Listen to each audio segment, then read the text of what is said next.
Hello everyone, no face cam today. It's just a little easier not to have to sync up the audio with my face, but we're going to be talking about the easiest bosses down to obviously the hardest Lair boss. We're not going to include the final boss in the game because the final boss in the game is truly the hardest boss. There's no competition to that really, so I don't even want to mention about that.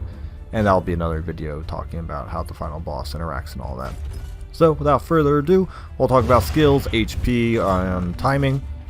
Mostly, how did I rank this? I pretty much ranked it on who would I rather see at level 1. And that's pretty much how it determined the difficulty of bosses. Enjoy. It probably came at no surprise that it is indeed a Librarian who comes in at the easiest. Librarian's HP is just a little bit over 100, which means you can actually successfully do some DOT rather effectively. Once the Librarian gets to second and third position, that HP really is not warranted for how much damage you can do pretty much at level 1, 2, or 3. What I mean by that is like which floor you're on. So you don't even need a lot of mastery skills to pump in the necessary damage to kill 100 HP. Unlike the other bosses we're going to talk about, that HP is just not sufficient. If you ever face this Lair boss, you might as well at all points of the game. It's an easy 2 mastery points, as well as some torch and usually some good trinkets, to be honest. So if you ever find yourself fighting the Librarian, the skills can actually be focus fired on people who have the taunting ability. I believe the Hellion does, the Leopard does, or you can do some man-at-arm guards so you can take up half the positions. That way you can center all of your stress on one person. You don't have to worry about constantly chasing the stress around. Obviously he does have some rather large damaging ability. Ounce of Prevention is actually not bad on the Plague Doctor either. I did not do it in this video, but Ounce of Prevention really does prevent any burn chances as well, which is probably the main damage you're going to face throughout here. So people like the Plague Doctor are pretty good, obviously, for the DOT and bleeding ticks. And like I said, once you get him to second position, it's rather easy. The HP just depletes very quickly, and there's really not a lot of other backup. His fight can be pseudo-stressful, obviously, with burning of the books, but other than that, it's actually not that huge of a HP stressing boss. It's more designed for I would say an HP remover boss, but like I said, that can be really removed rather easily with Ounce of Prevention, some salves to heal burns, as well as maybe some decent generic healing skills as well. And if you really want to, you could actually smoke screen or do some other blinds onto the Librarian that will also make the multi-attacks they have rather limited. And the final thing I'll say about the Librarian is, since he does get so many turns, DOTs are actually really good because he'll tick them out. So if you get like a Noxious Blast upgraded where it does 6 points a turn, that's 18 points of HP removed. It's almost a fifth of their HP if you manage to do that twice. That's what I mean, like the HP is pretty much gone. He only does Page Burner once per turn, so really, I don't know how many rounds that is exactly, but it's plenty. As long as you don't help destroy the books, you'll always be fine. In my scenario, I even move a book pile back, and I still don't have any issues, as like I said before, the HP is just not adequate for the situation. Thank you. We're going to move on to the next boss. Up next, we got the Dreaming General. The Dreaming General, as much HP, 205, as you can see at the current patch. It's really strong, and it is a boss that I think upgraded. So in the video what you're going to watch here, I only had 1 mastery skill point, and therefore I didn't necessarily have all the damage required. This is also a pretty heavy stress boss, and you do have to have a party that can actually hit the back row, which does kind of increase my ranking for this. Obviously you don't really want to constantly be hitting the back row. You do want your parties to relatively be, you know, actually focusing the boss and all that. But the Plague Doctor is very good in this scenario. The Grave Robber wouldn't be bad, the Highwayman's not bad, and the Leopard is actually decent for the situation, to be honest, as upgraded and with some extra damage and mastery tokens could probably put some extra pain into this boss for sure. So he does only get 1 turn though, and it's usually stress damage based. He can do some decent physical damage, but for the most part it's pretty heavy on the stress damage. So if you do have someone like a Jester, Man-at-Arms, or even a Hellion, you can actually do decently well in this scenario. The Dreaming General, a lot of HP, the attacks are kinda, they're not terrible. As long as you keep hitting the root in the back and not allowing him to obviously get everyone entrapped in roots, pretty good. Blinds, also 2-turn blinds, the Runaway would be very good here because he only gets 1 turn to act himself.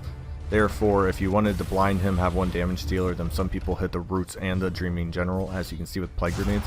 It actually wouldn't be that terrible. That would be my recommendations for Dream General. Just a high HP count, but if you really just take it slow, almost reminds me of like the Brigand Pounder in a way. You just want to make sure you're taking the fight nice and slow, you're keeping those roots back. And that's about it, to be honest. The stress can get pretty high, but if you don't do it right before the very final mountain scene, you'll have times throughout dungeons and obviously resting at inns. I'll skip to the end here eventually, and you'll see that I do actually get a meltdown at one point. Like I said, I don't know if I would take on the Dreaming General as your first boss in Lairs, because he can do an okay chunk of damage. And like I said, if you don't have a lot of great abilities as well, you're going to find yourself not really pumping out the necessary damage you need. And I would recommend you burst through him a little quicker than not, because he, like I said, his HP pool is massive. And obviously that's only going to leave 1 boss left, which I'll show, and I'll show the death of the Dreaming General here. As I said, this was my first level, therefore as you can see I'm getting really destroyed here. Just didn't have the HP, got a lot of stress because I couldn't keep up with the tree roots in time. But even then, nobody died. We got 2 early mastery points early on, and we got some decent trinkets as well. As you'll see, that was, I believe, a plus 20% generic damage trinket, which if you had that for that fight, it actually would have gone a lot better. Could have been doing some point blanks along with some chops while the Plague Grenades kept back. I probably could have done that anyways. I decided to shoot the root more times than not, but it might have been better to focus through. Finally, we get to the Harvest Child, and the Harvest Child is a brutal one. So what the Feed the Hunger does is you get hit by these meat piles, and if you get the Insatiable Appetite, whatever it's called, your people will move forward 1, and if they get to the front row, they have to eat. And if they have to eat, it not only does it waste their turn, it also decreases their max HP. And with so many things working on percentages of HP in Darkest Dungeon 2, it's actually it's just one of the easiest way to have people die, because no HP, constantly losing. And like I said, if my leper in this video doesn't get to go the whole time, I don't have too many extremely reliable ways to kill the Harvest Child yet. I'm thinking one of the best ways is to kill a sack of meat. With both of them going, it's just too much. It's constantly shuffling your party. I actually had a decent back 3-row people, to be honest, but with the leper being the front, he just never got a turn to go, and I couldn't really focus on any piles of meat. So like I said, it might be beneficial to actually kill 1 and then leave the other one alive as you hit the Harvest Child. I believe when you kill both sacks of meat, something bad happens. Cannot remember off the top of my head. But overall, the Mauls of Life are incredibly damaging. The wasting of your turns is incredibly frustrating. So with the turns being wasted, the max HP being wasted, it's just absolutely brutal, because you can't really heal. There's blatant bleeds applied, so you can't really just buff for 1, and you have to pump into the decent HP pool of the Harvest Child, because the Harvest Child itself is constantly shifting from the back row to the front row. So even with that 120 HP, it's actually quite a brutal fight, to be honest. With all those factors being included, the Harvest Child is easily one of the hardest Lair bosses. I fight this at the level 3 floor, and that was with, like, you know, a good chunk of mastery points in there and a decent trinkets as well. I wouldn't dare say my trinkets were underwhelming.